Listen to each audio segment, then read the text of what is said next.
Hello everyone. రెగ్యులర్గా తినే tiffins bore కొట్టినప్పుడు ఇలా ఇడ్లీ, దోశ, వడ, పూరి, ఉత్తప్ప అవన్నీ బోర్ కొట్టినప్పుడు మన తెలంగాణ స్టైల్లో స్పెషల్గా ఈ రెసిపీ చేసి చూడండి. ఈ సీజన్లో బాగా సూట్ అవుతుంది.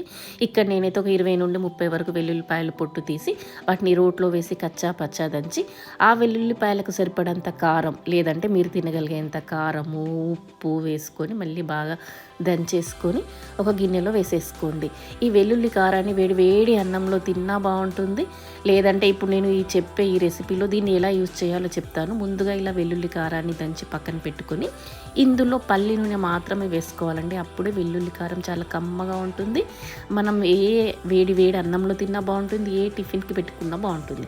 ఇప్పుడు దాన్ని అలా రెడీ చేసి పక్కన పెట్టేసుకొని స్టవ్ ఆన్ చేసి కడాయి పెట్టుకొని 1 టేబుల్ స్పూన్ వరకు నెయ్యి వేసి ఇంట్లో ఏ డ్రై నట్స్ ఉంటే అవి వేసుకొని మంచిగా దూరగా వేయించుకొని వాటిని తీసి అందులో మిగిలిన నెయ్యిలో 1 కప్పు ఉప్మా రవ్వ వేసుకొని మంచిగా పచ్చి వాసన పోయి దూరగా వేయించేసుకొని పక్కన పెట్టుకోండి.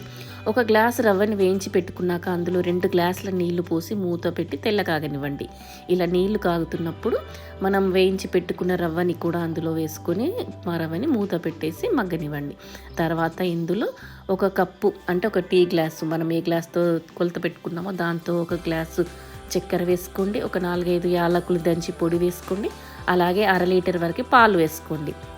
పాలు బాగా కాగిన తర్వాత స్టవ్ ఆపేసి వెంటనే ఇందులో ఇంకొక గ్లాసు బెల్లం వేసుకొని కలపకండి. అలాగే డ్రై నట్స్ని కూడా వేసి మూత పెట్టి పక్కన పెట్టుకోండి. దాన్ని అలా స్వీట్ రెడీ చేసి పక్కన పెట్టుకున్నాక నాటు మక్కలండి ఇప్పుడు ఈ సీజన్లో బాగా దొరుకుతాయి. వాటిని మంచిగా గ్రైండ్ చేసుకొని చిటికెడు ఉప్పు వేసి పక్కన పెట్టుకోండి.